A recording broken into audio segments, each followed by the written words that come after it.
Bonjour, bienvenue sur Venez Raisonnant. Nous sommes très heureux d'être avec vous dans notre panorama prophétique que nous faisons tous les samedis. Et vous êtes très nombreux qui réagissent sur nos différentes vidéos. Nous vous saluons déjà. Pour tous ceux qui nous suivent de l'Océanie, nous vous disons salut des Antilles, des Grands Antilles, de l'Afrique, de l'Amérique du Nord, de l'Amérique du Sud, de l'Asie. Vous êtes nombreux à nous envoyer des messages. Et nous remercions aussi Dieu pour cette plateforme Venez Raisonnant, qui est Venez Raisonnant parce que c'est une plateforme qui nous inclut tous, parce que nous venons tous ensemble pour raisonner ensemble. Et c'est tiré de Ésaïe 1, verset 18, où Dieu dit venez. D'autres versions disent venez plaidons, mais Dieu dit venez raisonnons, parce que le Dieu biblique ne veut pas des gens qui mettent leur cerveau. C'est une dénomination où on vous dit de croire la parole du pasteur. Dieu dit non. Venez, on raisonne ensemble. Si tu as péché, viens, on raisonne. Dieu est dans ce processus. La foi dans le christianisme est une foi existentielle, de la remise en question. Ce n'est pas doctrinal, ce n'est pas une foi où on vous demande pas de réfléchir. Non, Dieu veut qu'on se pose des questions. Et c'est justement parce que les gens ne se posent pas de questions qu'il y a autant de religions et de dénominations dans le monde. Tout cela prospère sous l'ignorance de ceux qui suivent. C'est pourquoi Venez Raisonnons n'est pas une religion, n'est pas une dénomination.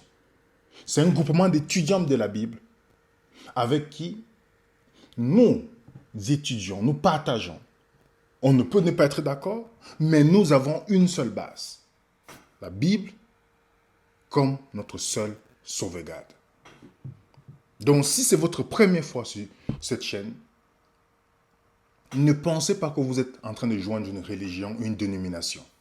Vous êtes aussi un étudiant de plus qui vient rejoindre le groupe d'étudiants pour pouvoir discuter, Bible à main, sans émotion, sans préjugés, Bible à main, afin d'arriver, parce que les débats, les échanges, les contradictions, lorsqu'on discute avec vous et qu'on partage avec vous, vous êtes nos alliés. Notre seul ennemi à Venir Raisonnant, c'est l'ignorance. C'est l'ignorance. Et tous les étudiants de Venir Raisonnant ne sont pas des gens parfaits. C'est des gens aussi qui croient un sauveur parfait et qui va les changer au fur et à mesure.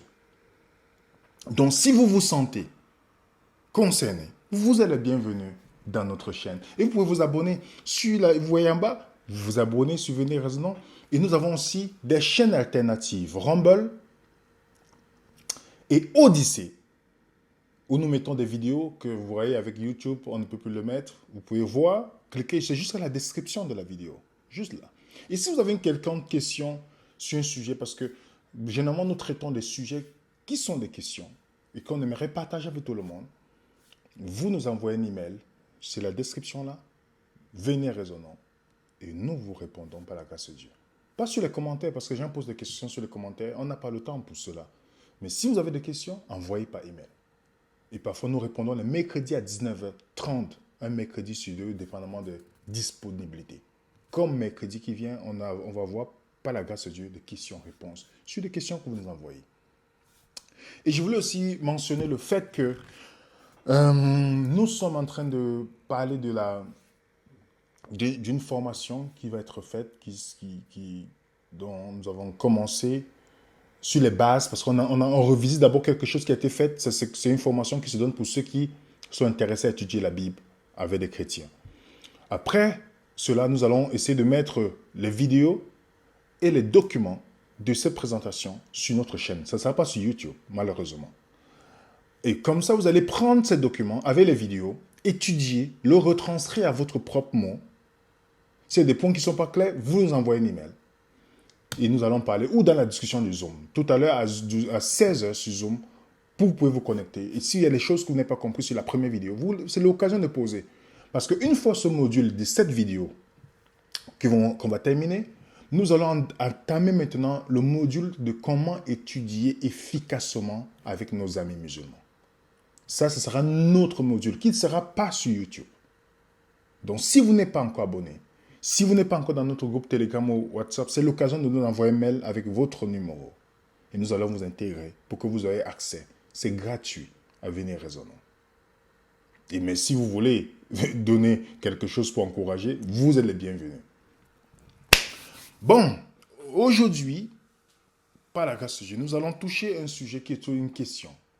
On va revisiter quelque chose qu'on avait déjà fait dans une série, mais nous allons faire cela pour répondre à une question, parce que les gens challengent souvent la Bible en disant, est-ce que la Bible peut nous dire l'avenir? D'où le thème, que nous réserve l'avenir? Que nous réserve l'avenir? Que nous réserve l'avenir? Nous allons prier, Seigneur, guide-nous dans ce moment d'étude, au nom de Jésus, Amen. Vous savez très bien que dans la pensée de l'homme, connaître l'avenir est une préoccupation. Nous sommes constamment à la recherche de savoir à quoi va ressembler l'avenir. L'homme aime faire des prédictions. On aime parce qu'on a quelque chose en nous qui nous voulons contrôler le cours de temps. Nous voulons savoir. Et il y a des personnes, de plus en plus, on nous dit qu'une personne sur 4 consulterait chaque année l'un des 100 000 spécialistes de prédiction en France. En France seulement. En Suisse, en Belgique, en Afrique. Les gens partent voir le marabout pour demander qu'est-ce que nous prédit l'avenir. Vous avez le France Bleu qui nous dit, lors du Covid, le Covid a rendu les gens les gens paniquent. On dit le coronavirus, une affluence inédite chez les voyants à cause de la crise sanitaire. Conséquence directe de la crise sanitaire, de nombreuses personnes ont fait appel à des voyants, des cartomanciennes, astrologues ou encore médiums pour y voir un peu plus clair dans leur avenir assombri par le coronavirus. Les gens sont anxieux. Ils veulent connaître l'avenir. Ils sont soucieux. De plus en plus, on voit, quand vous parlez avec les gens, on dit, mon avenir est sombre, ce Covid a bouleversé tout. Les gens veulent savoir. Ils veulent quelque chose de certitude. Ils veulent une certitude dans un monde rempli d'incertitudes. Et pour cela, ils sont prêts à payer le prix fort pour aller consulter les médiums, les astrologues et toutes ces personnes pour avoir un brin d'espoir à cause de l'incertitude. Et ces gens se basent sur les prédictions. J'aime bien cet auteur, Norman Geisler, qui nous dit, une étude a montré que 92% de ces prédictions, parlant des prédictions que tous les gens font, les médiums, les marabouts, 92% de ces prédictions étaient totalement fausses. Et que 8% restants pouvaient résulter d'un coup de chance ou de déduction intelligente à partir d'une bonne connaissance de circonstances générales. En d'autres termes, lorsque vous êtes devant un médium, vous êtes devant un marabout, ou toutes ces personnes-là, ils vont, les 8% qui vont vous dire, qui vont peut-être arriver, c'est parce que vous allez leur raconter certaines circonstances de la situation que vous vivez et de beaucoup de choses. Alors, ils vont essayer de joindre des points. Et c'est là où il dit les 8% qui arrivent, c'est à cause de quoi? D'une déduction. Déduction. La prédiction n'est jamais une chose claire. Parce qu'il y a une différence entre prophétie et prédiction. Je répète, il y a une grande différence entre une prophétie et une prédiction. Je vous donne un exemple. Supposez que vous aimez le foot, que vous avez eu à aimer le foot, et qu'il y a une équipe en particulier que vous supportez. Quelle équipe je peux prendre, par exemple, qui est connue? Supposons que vous aimez, par exemple, le Real de Madrid. Que c'est l'équipe que vous aimez, parce que ça fait partie d'une grosse équipe. Et que la prédiction, on vous dit, donnez la prédiction de ce match. Vous vous dites, 2-1. Ça peut arriver que l'équipe gagne 2-0 ou 3-0. Et vous ne savez pas qui va marquer. Qui aura le carton jaune? Qui aura le carton rouge? Et à quelle heure telle personne va marquer? Ça, c'est basé sur le hasard. Vous allez dire, ah non, c'est peut-être un joueur du Real, Benzema, ou telle personne qui va marquer. C'est basé sur, vous voyez, sur le hasard. Ça, c'est la prédiction. Rien n'est clair, il n'y a pas de certitude. Donc, quand une chose arrive, vous voyez, mais ce n'est pas clair. Et il n'y a pas de certitude. Par contre, la prophétie te dit qui va marquer, à l'heure que la personne va marquer, qui aura le carton rouge à tel nombre de minutes du match, qui aura le carton jaune à tel nombre de minutes du match. Vous remarquez qu'il y a une grande différence entre la prophétie et les prédictions. C'est deux choses totalement différentes. Nostradamus s'est basé sur les prédictions et qui ne sont pas arrivées. Regardez les gens qui ont dit, oh, le calendrier Maya, c'est le calendrier qui nous dit la fin du monde. Quand c'est arrivé 2012, on est où? Nous sommes déjà en 2021. Combien de personnes ont fait des prédictions sur la fin du monde? Basées sur les faits, est-ce que ça arrive? Combien de prédications, des gens, même chrétiens, qui vous disent qu'ils ont les prophètes de beaucoup de dénominations, qui vous disent, oui, nous avons vu que la fin du monde va... Est-ce que ça arrive? Parce qu'ils faisaient des prédictions.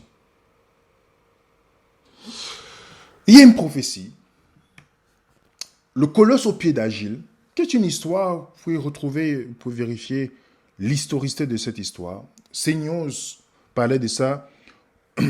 Pourquoi parle-t-on du colosse au pied d'Agile?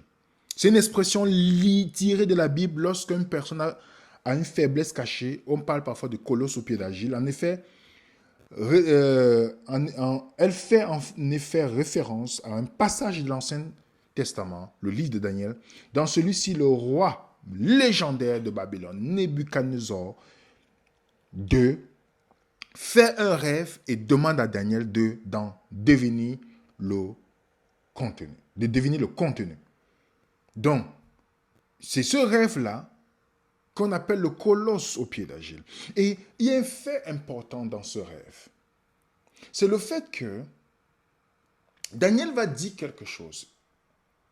Dans le rêve, dans le colosse au pied d'Agile, il va dire, mais il y a dans les cieux un Dieu qui révèle les secrets et qui a fait connaître au roi Nebuchadnezzar ce qui arrivera dans la suite des temps. Donc Daniel veut dire ici, il y a quelqu'un qui peut te dire l'avenir. Il y a une personne que je connais qui peut te donner l'avenir.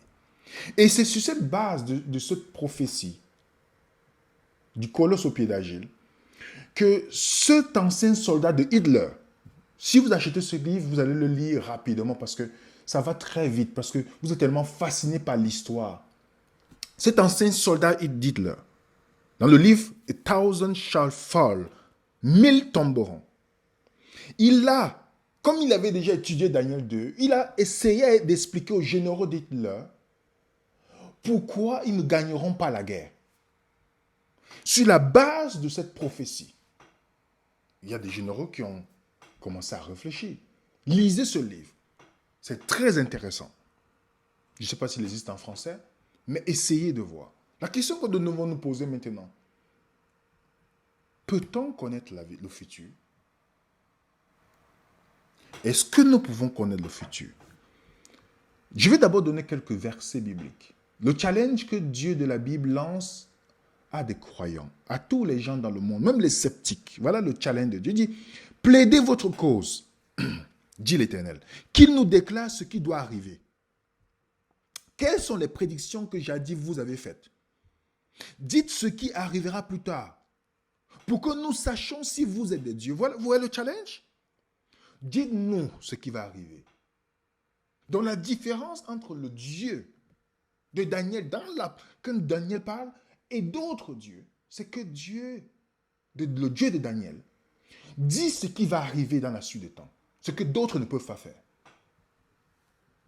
ce que d'autres ne pourront pas faire. Il continue. Ce n'est pas terminé. Isaïe 46.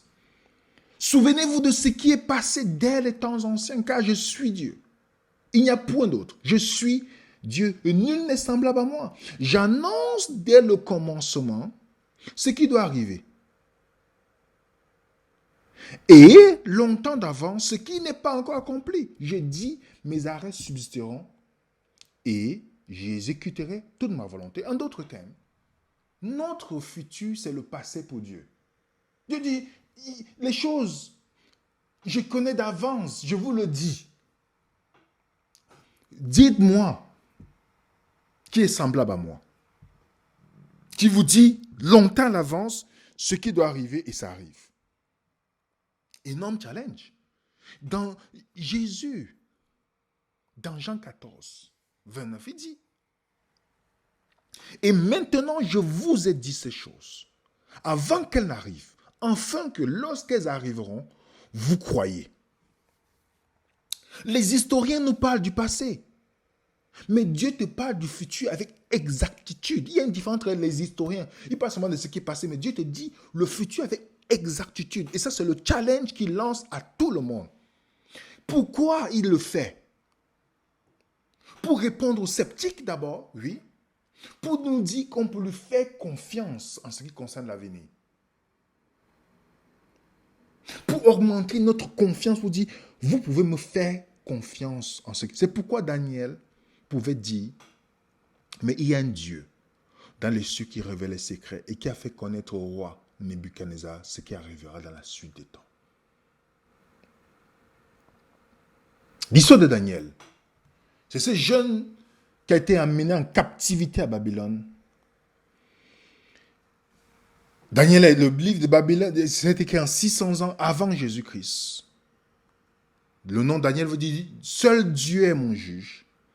Daniel amené en captivité à Babylone avec beaucoup de Juifs, ils étaient amenés en captivité. Et une fois en captivité, un jour, parce qu'on les amenait dans la cour de Babylone, vous savez, quand Babylone venait, il récupérait les jeunes, très jeunes, il voulait les initier à tout ce qui était de la culture babylonienne, changeant l'alimentation, leur nom et tout ce qui vient. Et Daniel a été pris avec certains autres juifs dans la cour du roi. Donc il avait accès au roi. Et un jour, le roi a un rêve. Il a un rêve et il ne se souvient plus du rêve. Et il décide de demander à tous les divins, les médiums, les astrologues qu'il avait, de lui dire le rêve et de donner l'explication. Voilà ce qu'on nous dit dans Daniel chapitre 2. Parce que c'est important. Regardez, on va voir comment Dieu avait donné depuis longtemps ces choses-là. La seconde année du règne de Nebuchadnezzar, Nebuchadnezzar eut le songe. Il avait l'esprit agité et ne pouvant dormir. Le roi fit appel aux magiciens, les astrologues, les enchanteurs, les Chaldéens, pour qu'ils lui disent ses songes. Il vint et se présentait devant le roi. Et le roi leur dit, « J'ai eu un songe, mon esprit est agité, je voudrais connaître ce songe. » Voilà ce que les Chaldéens répondent. Les Chaldéens répondirent au roi en langue araméenne, « Ô roi, vis éternellement, dis le songe à tes serviteurs, et nous te donnerons l'explication. » Le roi reprit la parole et dit aux Chaldéens, « La chose m'a échappé. Si vous ne me faites pas connaître le songe et son explication, vous serez mis en pièces, et vos maisons seront réduites en tas d'immondices. Mais si vous me dites le songe et son explication, vous recevrez de moi des dons, de présents, de grands honneurs. C'est pourquoi dites-moi le songe et son explication. » Donc le roi, c'est comme si quelqu'un rêve et vous dit, donnez-moi le rêve et l'explication, j'ai oublié. Voilà ce que le roi demande à des astrologues, à des médiums, à des magiciens. Voilà ce qu'il le demande. Excusez-moi, dans Daniel 2, verset 11, on nous dit, ce que le roi demande est difficile. Il n'y a personne qui puisse dire au roi excepté les dieux, dont la demeure n'est pas parmi les hommes. Là-dessus, le roi se mit en colère et s'irrita violemment. Il ordonna qu'on fît périr tous les sages de Babylone. La sentence fut publiée et les sages étaient mis à mort et l'on cherchait Daniel et ses compagnons pour les faire périr. Voilà où Daniel est maintenant. Puisqu'il était dans la cour du roi, il est aussi visé par la sentence. Parce que le roi a oublié son rêve. Il exige qu'on lui donne le rêve et l'explication de ce rêve. Donc on cherche Daniel et ses compagnons pour pouvoir aussi les tuer. Dans le verset 14, on nous dit, alors Daniel s'adressa d'une manière prudente et sensée à Hador, chef de garde du roi, qui était sorti pour mettre à mort les sages de Babylone. Il prit la parole et dit à Hador, commandant du roi, pourquoi la sentence du roi était si sévère? Archoc exposa la chose à Daniel. Daniel se rendit vers le roi et le pria de lui accorder du temps pour donner au roi l'explication. Ensuite, Daniel alla dans sa maison, instruisit de cette affaire Ananias, Michaël, Azaria et ses compagnons. Daniel ne connaissait pas le rêve et l'explication en ce moment, mais il connaissait celui qui peut le faire. Daniel dit, donne-moi du temps, je vais aller voir celui qui connaît. C'est une des raisons pour laquelle l'ennemi ne peut pas le lire dans vos pensées, les amis. S'il pouvait lire dans les pensées, il devait dire cela au médium. L'ennemi ne lit pas dans les pensées. C'est pourquoi dans l'histoire de Job, quand Dieu lui dit, as-tu remarqué mon serviteur Job? Il ne savait pas que Job était... C'est pourquoi, vous voyez, si Satan lisait dans les pensées, il devait donner l'interprétation au magicien. Comme au temps de Moïse, il devait faire la chose un peu, vous voyez. Et Daniel part voir ses compagnons pour prier, pour demander à Dieu d'intervenir, pour le donner. Dans le secret fut révélé à Daniel dans la vision. Daniel bénit le Dieu des cieux. Daniel prit la parole et dit, béni soit le nom de Dieu d'éternité en éternité. À lui appartient la sagesse, la force. C'est lui qui change les temps, les circonstances, qui renverse les rois et qui donne sagesse aux sages, à la science à ceux qui ont de l'intelligence. Il revêt ce qui est profond et caché. Il connaît ce qui est dans les ténèbres et dans la lumière. Et la lumière demeure avec lui. Dieu de mes pères, je te glorifie, je te loue de ce que tu m'as donné la sagesse et la force, de ce que tu m'as fait connaître ce que nous t'avons demandé, de ce que tu nous as révélé le secret du roi. Daniel bénit Dieu de la réponse.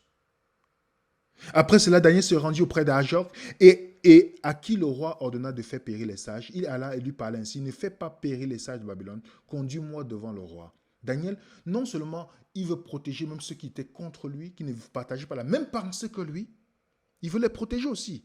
Les médiums, tous ces gens-là. Et il dit, je donnerai au roi l'explication. Ajor conduisit promptement Daniel devant le roi et lui parla ainsi, j'ai trouvé parmi les captifs de Juda un homme qui donnera l'explication du roi. Et le roi prit la parole et dit à Daniel, qu'on nommait Belshazzar, es-tu capable de me faire connaître le songe que j'ai eu et son explication? Daniel n'a pas peur de se tenir devant ce roi parce que si tu te prosternes devant Dieu, tu peux te tenir devant les rois de la terre. Daniel va avec confiance. Il va avec confiance devant ce roi. Dans Daniel 2, le verset 27, il dit, Daniel répondit en présence du roi, ce que le roi demande est un secret que les sages, les astrologues, les magiciens, les devins ne sont pas capables de découvrir au roi. Mais il y a dans les cieux un Dieu qui révèle les secrets, qui a fait connaître au roi Nebuchadnezzar ce qui arrivera dans la suite des temps. Voici ton songe, voici la vision que tu as eue sur ta couche. Sur ta couche, ô roi, il t'est monté. Il te montre des pensées touchant ce qui sera après toi. Le roi, la raison pour laquelle il était troublé, le roi était soucieux de qu'est-ce qui va arriver après mon royaume. Parce que lui voulait, c'est un peu comme les gens qui montent au pouvoir, ils veulent rester jusqu'à toute la vie. Donc il ne voulait pas que son royaume passe à quelqu'un d'autre. Il est troublé et à ce moment, il a cette vision, ce rêve. Et Daniel lui dit, touchant ce qui est après toi, celui qui révèle les secrets t'a fait connaître ce qui arrivera. Si ce secret m'a été révélé, ce n'est point qu'il y a en moi une sagesse. Comprenez l'humilité de Daniel. Il n'y a en moi aucune sagesse supérieure à celle de tous les vivants. Mais c'est afin que l'explication soit donnée au roi et que tu connaisses les pensées de ton cœur. Daniel ne dit pas que c'est lui qui a fait cela. Ouais? Il ne dit pas que c'est grâce à moi. Non. Et dans Daniel 2, le verset 31, À 36. Excusez-moi, j'ai mis 16, 36. Ô roi, tu regardais, tu voyais une grande statue. Cette statue était immense, d'une splendeur extraordinaire. Elle était debout devant toi. Son aspect était terrible. La tête de cette statue était d'or pur. Sa poitrine et ses bras étaient d'argent. Son ventre de cuisses et ses cuisses étaient d'airain. Ses jambes de fer, ses pieds, en partie d'argile, en partie de fer. Tu regardais lorsqu'une pierre se détacha sans le secours d'aucune main et frappa les pieds de l'argile, de fer de l'argile, de statue. Il est mis en pièces. Alors, le fer, l'argile, les reins, l'argent et l'or furent brisés ensemble et devinrent comme de la balle qui s'échappe du nerf en été et le vent les emporta. Nulle trace n'en fut retrouvée. Mais la pierre qui avait frappé la statue devint une grande montagne et remplit toute la terre. Voilà le songe, nous te donnerons l'explication devant le roi. Daniel n'a même pas hésité pour lui dire, est-ce que c'est réellement ça? Non, non, non, il a la certitude, il ne cherche pas à mâcher les mots, il dit, voilà le rêve, je ne te demande pas ton avis, roi. Il ne parle pas d'une manière prétentieuse, je ne te demande pas ton avis, mais voici l'explication maintenant du rêve. Et maintenant, dans le verset 36, il dit, voilà le songe, nous te donnerons l'explication. Daniel commence à donner l'explication.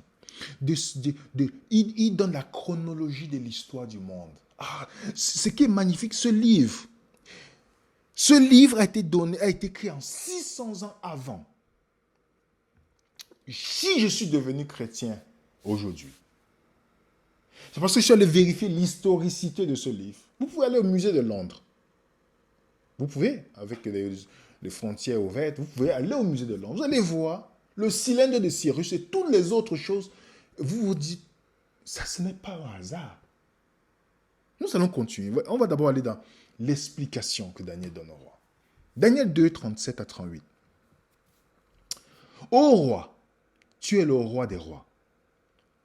Car Dieu des cieux t'a donné l'empire, la puissance, la force, la gloire. Il a remis entre tes mains en quelques lieux qu'ils habitent, les enfants des hommes, les bêtes, les champs, les oiseaux du ciel. Il t'a fait dominer sur eux tous. C'est toi la tête d'or. Il dit, c'est toi la tête d'or. C'est toi la tête d'or. Donc, l'or là, et c'est pourquoi dans l'histoire, vous pouvez même lire dans le chronique, les chroniques de Babylone, que vous allez voir au musée de Londres. Dans l'histoire, Babylone était un royaume qui était protégé. Et c'était un royaume doré. Protégé au point où il pouvait vivre 25 ans, parce que les villes étaient fortifiées. 25 ans sans besoin de nourriture extérieure, d'approvisionnement, puisqu'il y avait un fleuve qui passait à l'intérieur. Ils avaient de la nourriture, des jardins, il y avait tout. Babylone était protégée. Et Daniel dit, c'est toi la tête d'or. Comme justement les métaux qui y a à Babylone, c'est toi la tête d'or que Dieu te montre. Et le roi n'avait pas une idée qu'il y avait d'autres choses. Parce que lui, il se disait, le roi, il devait vivre toute sa vie. Et Daniel continue, il dit, après toi, s'élèvera notre royaume moindre que le tien. Vous voyez ça? Donc, est-ce que de l'or et l'argent? On sait que c'est l'argent qui suit. Et Daniel lui dit, il va se lever un royaume moindre. L'argent est moins dans la société que l'or. Il y a un royaume moindre que le tien qui viendra. Si vous regardez dans l'histoire, quel est le royaume qui a succédé à Babylone? Dont l'armure était aussi avec de l'argent. Quel est ce royaume? Les Mèdes et les Perses. Est-ce que vous savez que le nom de celui qui a vaincu Babylone était prédit dans Ésaïe 45, longtemps avant qu'il ne soit né? Cyrus. Cyrus était prédit. Son nom était donné et ce qui devait accomplir avant qu'il ne soit né. Regardez la chronologie. Avant qu'il ne soit né, Cyrus a vaincu Babylone. Comment il a vaincu Babylone? Il a séché l'eau pour permettre aux soldats d'entrer pour pouvoir envahir Babylone. Babylone ne s'attendait pas à cette stratégie. Et Dieu avait déjà dit que c'est lui qui va délivrer les gens de Babylone. C'est pourquoi ces deux nations, les Mèdes et les Perses, se sont mis ensemble pour vaincre Babylone. C'est pourquoi il dit, après toi va venir notre royaume. Ce que le roi n'imaginait pas dans son esprit. Oui, oui. Et il continue. Puis, un troisième qui sera d'airain et qui dominera comment? Sur toute la terre. Quel est ce troisième royaume qui a vaincu les Mèdes et les Perses? Je vous laisse le soin de regarder dans l'histoire. Il y a un troisième royaume qui a vaincu les Mèdes et les Perses. C'est la Grèce. Le Macédonien, c'est mieux de dire, parce que le Macédonien, Alexandre le Grand. Alexandre le Grand n'avait pas dans son idée qu'il va vaincre les Mèdes et les Perses. C'est un conquérant, jeune, puissant. Il n'avait pas une idée qu'il va vaincre les Mèdes et les Perses. Mais vous savez comment il a su qu'il devait vaincre les Mèdes et les Perses? Grâce aux Juifs. L'historien Flavius Joseph nous raconte ça dans l'Antiquité judaïque, à la page 92. On lui montra le livre de Daniel, où il était annoncé qu'un Grec viendrait détruire l'empire des Perses. Le roi, pensant que lui-même était par là désigné, se rugit fort, renvoya le peuple. Il lui demandait aussi de permettre aux Juifs de Babylone de vivre selon leurs propres lois. Alexandre promit volontiers de faire à leur désir. Donc, quand on est venu lui montrer en disant, Dieu a montré que tu vas vaincre cette nation, il a pris courage. Parce que les Perses étaient puissants. Les Perses, c'est ce qui représente l'Iran. Si vous pouvez regarder, parce que Babylone est dans ce côté-là, Irak, vers l'Irak. Les Perses, c'est de ce côté. Et Alexandre le Grand, on lui montre, on lui dit, tu vas vaincre d'après les prophéties. C'est pourquoi vous allez voir, les Juifs ont vécu dans la paix lors de la domination d'Alexandre le Grand. À cause de cette promesse. Est-ce que vous voyez ça, les amis? Et c'est ainsi qu'Alexandre le Grand va aller terrasser les Perses. Dans le livre Arian History Librairie, on dit, je suis persuadé qu'il n'y avait pas de nation, de ville, de peuple où son nom n'a pas atteint. Il semble qu'il ait eu une main divine présidant à la fois à sa naissance et de ses actions. Alexandre, ce Macédonien, mort à 32 ans, il a pu conquérir le monde, mais il n'a pas pu conquérir ses propres démons. Il pensait, dès qu'il a eu cette conquête, après quelque temps, il est mort. Et qu'est-ce qu'on nous dit? On nous dit qu'après lui, Daniel continue dans l'explication, dit, il y aura un quatrième royaume, fort comme du fer. De même que le fer brise et rompt tout, il brisera et rompra tout, comme le fer qui met tout en pièces. Vous n'avez pas remarqué, au fur et à mesure que les métaux diminuent en valeur, augmentent en dureté. Vous n'avez pas remarqué, le fer est plus dur que l'or, mais la valeur de l'or est plus... Vous n'avez pas remarqué? Et voyez, il lui dit, ce royaume sera de fer, brisera tout. Quel est le royaume qui a brisé quand Alexandre le Grand est mort? Les 4 généraux, on a vu ça en histoire, les 4 généraux ont divisé l'empire en 4. Et une fois divisé, c'était facile pour les Romains de les gagner. Et les Romains sont venus. Généralement, comment on appelle Rome, la Rome antique? La Rome, comment on l'appelle? La monarchie de fer. Pourquoi on dit la monarchie de fer? Ce n'est pas le thème de Daniel? La monarchie de fer. L'historien Édouard Gibbon nous dit les images d'or, d'argent, qui pourraient servir de représenter des nations, les rois, ont été successivement brisées par la monarchie de fer de Rome. C'est pourquoi on dit tous les chemins mènent au Rome. Non, je ne dis pas au Rome, c'est-à-dire ce qu'on boit. À Rome, pardon. Tous les chemins mènent à Rome. Je ne vous conseille pas de boire déjà du Rome parce que nous ne buvons pas l'alcool ici. Donc tous les chemins mènent à Rome. On nous parle, ces statues nous donnent la chronologie du temps. Rome est la monarchie qui a brisé des gens, cassé. Qui résistait devant Rome? Qui pouvait résister devant la monarchie de fer. Les guerriers étaient aussi, avec leur costume, il y avait du fer dessus. Et je vous rappelle, Daniel l'a dit depuis longtemps. Avant de continuer, je vais vous demander juste une chose. Si, quel exemple je peux prendre? Si quelqu'un avait écrit en 2018, 2017, 2016, qu'en 2020, il devait avoir la crise du Covid et toutes les choses là, et que ça arrive avec exactitude, si la personne écrit un prochain livre, vous allez croire ou pas? Subitement, vous allez croire, parce qu'il a décrit quelque chose qui est venu. Daniel te donne le cours de l'histoire, il n'est même pas conscient, il vit encore au Babylone. Daniel n'a que vu l'Empire perse, puisque l'Empire perse prend le dessus. Mais il n'a pas vu la Grèce et tout le reste.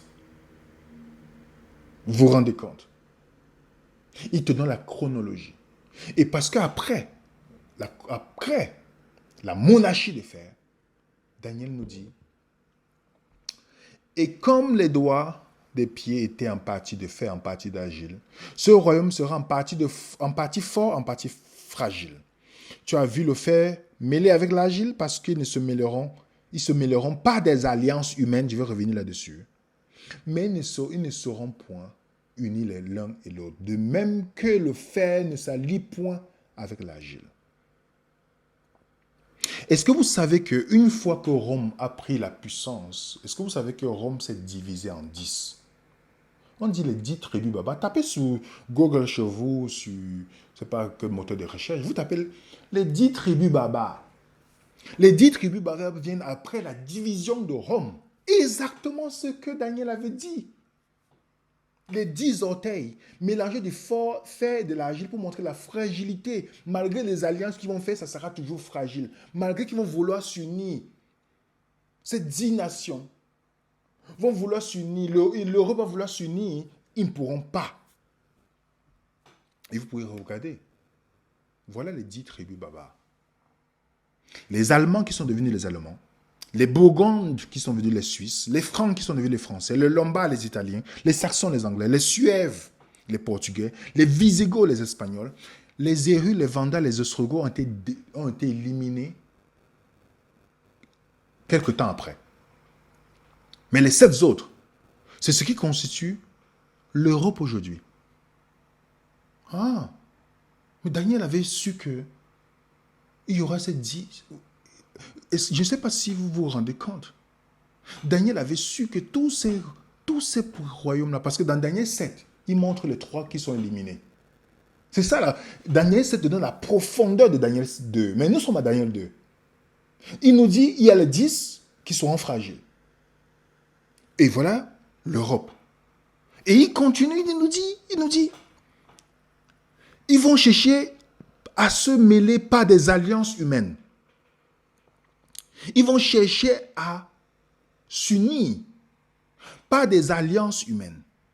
Est-ce que vous savez que de Charlemagne, de Napoléon, Charles V, Hitler et bien d'autres, le rêve était d'unir l'Europe afin d'unir le monde? Est-ce que vous savez que c'était leur rêve? Tous ont cherché à être le chef de l'Europe, à dominer, à créer ce qu'on appelle l'Union européenne et être à la tête, si je veux utiliser le langage d'aujourd'hui. Tous ont fait par des guerres et tout ce qui est possible. Et on nous dit aussi, même pas des mariages. Parce que le mot alliance humaine parle de sémence dedans.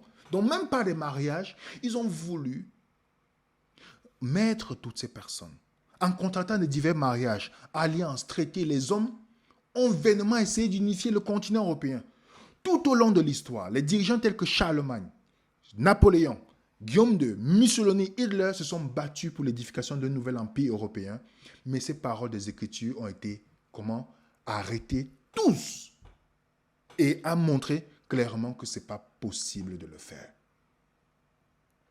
La Bible a dit, ils ne seront pas unis, même s'ils font tout.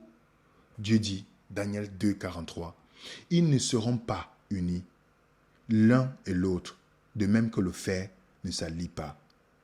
C'est pourquoi vous remarquez bien, quand ils ont mis l'Union européenne, ils ont pris, déjà, c'est fou qu'ils prennent le symbole de Babylone, qui voulait l'unité. Regardez ce qui est écrit. Regardez attentivement, mes chers amis. L'Europe, 2 points. Plusieurs langues, une seule voix. Plusieurs langues, beaucoup de voix, beaucoup de langues, mais une seule voix. Et Dieu a dit, tout cet effort-là de l'Europe de s'unir, ça va, ils ne vont jamais s'unir. Et c'est pas, dites-moi, vous n'avez pas vu le Brexit, comment l'Angleterre a quitté l'Union européenne? Est-ce que vous n'avez pas vu que l'Union européenne est toujours en train de lutter pour l'unité? Vous n'avez pas vu que c'est ce que Dieu a dit qui est en train de se faire jusqu'actuellement, les amis. La Pologne qui est en train de dire qu'elle va quitter l'Union européenne. On parle de Polexit. La Suisse qui n'est pas toujours d'accord. Qui dit oui, je suis là, un pied, non, je ne peux pas m'unir, je vais avoir ma monnaie. Vous voyez qu'il y a toujours constamment ce problème dans l'unité de l'Union européenne. Et Dieu avait déjà dit, ils vont essayer de faire toutes les alliances qu'il faut, mais ils ne seront pas unis. Alors dites-moi, s'il y a quelqu'un qui peut donner l'avenir, n'est-ce pas, nous sommes en train de vivre ça actuellement? Est-ce que l'Europe est unie? Vous n'avez pas vu lors du Covid, ça a exposé encore que l'Europe n'est pas unie? Ils font tout ce qui est possible. Dieu dit, ça ne marchera pas. Il a déjà dit. Donc si vous êtes sceptique de la Bible, vous ne croyez pas en la Bible, accordez du crédit à cette histoire, racontée depuis et qui est véridique. Alors si Dieu est vrai dans ça, dites-moi les amis, est-ce qu'il n'est pas digne de confiance? Parce que quand Daniel finit, il dit le songe est véritable, son explication est certaine. Il ne dit pas, je ne sais pas, c'est certain. Regardez, vous pouvez voir la datation de tous l'existence de ces royaumes, les amis. Babylone, Mède et les Perses, Mède et Perses, qui sont unis pour vaincre Babylone. La Grèce. Vous avez Rome, qui est venu. Après Rome, qu'est-ce qu'on a eu? On a eu les 10 nations. Donc, on est 476 jusqu'à présent. Donc, nous sommes au niveau du pied d'Agile. C'est là où nous sommes. Au niveau du pied d'Agile, où l'Europe est divisée. C'est là où nous sommes. Si vous voulez savoir dans la chronologie de l'histoire, où est-ce que vous et moi nous sommes dans ce temps-là. C'est pas ce que Dieu a dit. Dieu a dit, est-ce que nous ne sommes pas dans le temps où l'Agile et le fer ne peuvent pas se mêler? Nous sommes au pied. Et la pierre vient où? La pierre vient frapper où? Sur l'or? Non. Sur cet endroit. Donc ça veut dire que nous sommes dans la dernière phase de l'histoire de l'humanité, les amis. Parce que cette pierre va venir à ce moment-là. Et c'est pourquoi Daniel 2,44 dit, dans le temps de ces rois, de tous ces dirigeants, le Dieu des cieux suscitera un royaume qui ne sera pas détruit, qui ne passera point sur la domination d'un autre peuple. Il brisera, anéantira tous ses royaumes et lui-même subsistera éternellement. Voilà, sur le pied d'Agile. Le pied d'Agile, c'est là où Dieu va venir. Il vient dans cette période-là. Dans cette période, les amis. Il vient dans la période où l'Europe n'arrive pas à s'unir. Vous n'avez pas remarqué que tout ce qui se passe aujourd'hui nous confirme de plus en plus ce que Dieu avait dit. Donc nous sommes dans la phase de l'histoire. Parce que je ne nous a pas dit de connaître, de dire les dates, mais nous sommes on voit déjà dans la chronologie de l'histoire de cette statue, où est-ce que nous sommes. Nous pouvons voir dans la chronologie, vous dire, où est-ce que nous sommes au pied d'Agile, et c'est à ce moment-là que la pierre va venir pour le royaume que Dieu a prévu pour l'humanité. Oui, les amis. Alors, si vous êtes dans le temps d'incertitude, de savoir, qu'est-ce que je peux croire? Les médias, pourriture totale. Les médias, quand vous êtes dans un endroit où les médias sont subventionnés par les milliardaires, sachez que ce n'est pas l'information qu'on vous donne. Ce n'est pas l'information. Vous n'allez pas avoir l'information. On va plutôt préparer votre tête à accepter quelque chose comme une information. Aucune confiance aux médias. En tout cas, le Covid nous a montré qu'il n'y a aucune confiance à avoir aux médias. La seule chose qui est correcte dans le journal, comme quelqu'un disait, c'est la date. C'est la date. Alors, vous allez mettre la confiance sur les médias? Jamais. Confiance sur les médiums? Impossible. Même ils n'ont pas vu le Covid venir. Ils ne savent même pas dans le temps dans lequel nous vivons. Astrologue? Rien du tout. Allez voir l'astrologie, vous êtes chien, Jupiter, quoi, tout ça. Ça ne fonctionne pas du tout. J'ai même vu quelqu'un, un monsieur qui était dans l'astrologie, il a déclaré cette semaine sur Instagram. Il a déclaré que lui-même, il préparait les trucs de l'astrologie. Les gens croyaient à ce qu'il disait. Il inventait les choses. Oh, vous allez avoir le bonheur aujourd'hui, tout ça. Et les gens ont cru. Et il a dit, je m'excuse. J'ai compris que les gens sont prêts à croire à tout ce qu'on leur présente. Combien de personnes suivaient ce monsieur? Et c'est lui-même qui faisait sa prédiction. Et les gens partaient, ah, ma journée, j'ai vu mon signe astral. Et ça n'arrive pas comme ils veulent. Alors, que pouvons-nous croire dans un temps d'incertitude? Qui aussi? Qui pourront nous croire? Les médias, on peut éliminer. Les politiciens? Ouf, on peut mettre de côté. La science? Aujourd'hui, on voit comment ça se passe. Ça dépend de quelle science. La science de religion? Il faut se poser la question. Qui pouvons-nous croire? Les pasteurs? Ah non, pas du tout. Puisqu'ils sont eux qui commencent aussi à se mettre du côté des responsables du monde pour pouvoir pousser les gens à se soumettre à tout système qui va venir. Je ne dis pas tous, mais on voit au pape, oh, lui me l'a dit de censurer les gens qui sont contre.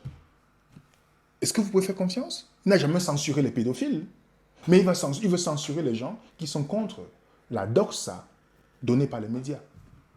Alors qui on peut faire confiance? À des hommes comme vous et moi, impossible. Impossible. Alors, qui pouvons-nous faire confiance dans un temps d'incertitude dans lequel nous vivons?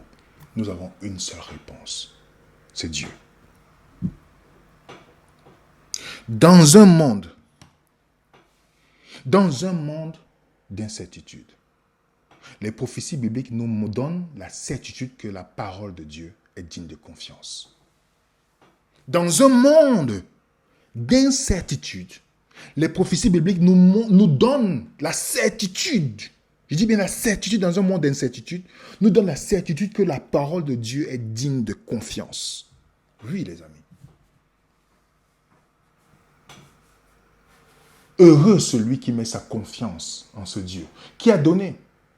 Pas parce que, oui, tel. Non, non, non, non. On n'est pas dans des partisans de pour ou pas ici. Posons-nous la question, est-ce que ce Dieu-là est digne de confiance? Oui ou non? L'histoire confirme. Alors, c'est en lui que je dois mettre ma confiance. Dans un temps d'incertitude, qu'est-ce qu'il a prévu pour tous ceux qui lui font confiance? Il y a un royaume qui va venir, qui ne sera pas sous l'autorité d'un homme sur cette terre. Ce royaume qui ne se passera pas sous la domination d'un être humain. Parce que lui, contrairement à tous ces autres êtres humains qui sont venus, ils étaient assoiffés par l'amour du pouvoir. Ils dirigeaient par l'amour du pouvoir. Et le royaume de Dieu est dirigé par le pouvoir de l'amour. Dieu n'exerce que tout par le pouvoir de l'amour. Et ce royaume, où dans le livre d'Apocalypse, lorsqu'il nous parle des nouvelles cieux et nouvelles terres, il n'y aura ni pleurs, ni cris, ni souffrance. Toutes ces choses seront les choses anciennes. C'est pourquoi il nous dit, j'ai un monde meilleur. Ce n'est pas le grand reset qui va vous donner un monde meilleur. Pas du tout, c'est un monde d'esclavage. Mais j'ai un monde meilleur pour chaque personne qui veut me faire confiance. Ce n'est pas une promesse politique. Qu'on va vous dire telle chose et on dit le contraire. Dieu n'est pas un homme pour mentir. Il n'est pas un homme comme vous et moi qui vont dire des choses demain, oublier ou changer. Non, non, non, non, non. Donc s'il y a une personne qui est digne de confiance dans ce temps d'incertitude, une personne qu'on doit suivre, dit sa parole est certaine, il a dit ça et il l'a fait. Et Jésus dit dans Jean 14, verset 29, on a lu ensemble, je vous dis ces choses avant qu'elles n'arrivent. Lorsqu'elles arrivent, afin que vous croyez. Parce que le but de tous les événements qui arrivent, ce n'est pas de faire peur, mais c'est pour dire, il y a un Dieu. Il y a un Dieu à qui je peux faire confiance. Veux-tu lui faire confiance?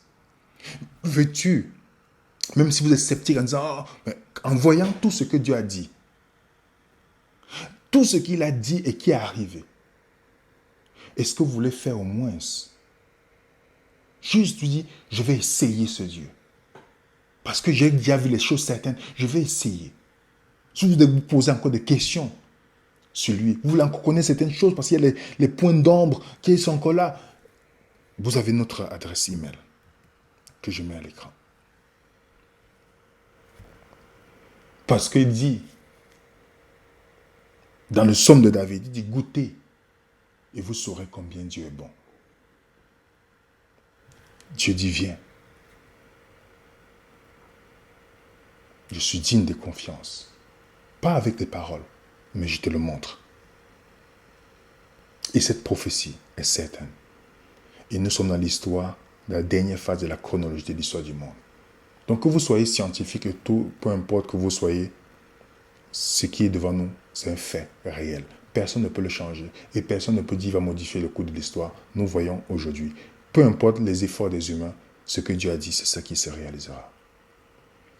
Donc nous pouvons avoir, dans un moment d'incertitude, avoir une certitude en la parole de Dieu. Oui. Du Dieu, pas n'importe quel Dieu, non. Le Dieu de Daniel. Il a dit et la chose est arrivée. Et Daniel chapitre 2 est un fait historique. En me posant des questions sur différentes religions, lorsque je suis arrivé sur cette chronologie de l'histoire, connaissant l'histoire, de voir que oui, les Mèdes et les Perses ont vaincu le Babylone, et puis les Grecs, je dis, les Grecs, après les Romains, l'Europe, je vous dis, les amis, vous vous posez beaucoup de questions. Et j'étais obligé de faire un déplacement au musée de Londres, parce que je regardais là où je peux trouver les vestiges de tout ce... au musée de Londres. Voir cela. Impressionnant. Et là, vous dites, comme Job, mon oreille avait entendu parler de toi, mais maintenant mes yeux ont vu. Donc, faisons confiance à Dieu. Si vous avez des questions, envoyez-nous par email. Ça sera un plaisir. Mettez un coup de pouce sur la vidéo. Partagez à tous ceux qui se posent la question sur l'avenir. Est-ce qu'il y a quelqu'un à qui ils peuvent faire confiance? Et s'ils ont d'autres questions, ça sera un plaisir de partager pour vous montrer. Parce qu'un jour, nous ferons une étude comment confirmer la Bible hors de la Bible. Comment vous prouver que c'est une Bible archéologiquement sûre, prophétiquement sûre et scientifiquement sûre. Nous allons faire cette étude par la grâce de Dieu, un de ces quatre. Et je ne suis pas venu au christianisme parce qu'on a posé la main sur moi, je tombe au sol. Non, pas du tout. Je ne crois pas à toutes ces choses-là. Je suis venu au christianisme parce qu'il y a un Dieu qui m'a dit, viens avec ta tête, comme tu te questionnes, et je te montrerai. Oui. Et suite, l'expérience vient. Parce que l'expérience n'est pas une doctrine pour tout le monde, mais l'enseignement biblique est une vérité pour tout le monde. Et ça ne change pas si vous refusez ou pas cette vérité. Elle ne change pas. Quand Daniel a donné cela, ceux qui disent qu'ils n'y croient pas, qu'ils ne veulent pas regarder, ça n'a pas changé cela. L'histoire s'est révélée. La vérité n'est pas changée par l'attitude de celui qui la professe ou par la sincérité de celui qui... Non. La vérité, on la découvre.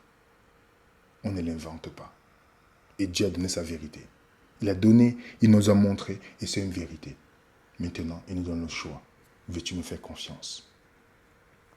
Que Dieu vous bénisse abondamment. Et nous disons tout à l'heure à 16h sur Zoom. Que la paix du Seigneur soit avec vous. Et à très bientôt. Suivez les raisonnants. Si vous avez des commentaires, pas de questions. Si vous avez des questions, le mail est là. Mais si vous avez des commentaires, que vous voulez nous donner, vous dites ce que votre confiance en Dieu par rapport à ce qu'il peut donner dans l'avenir.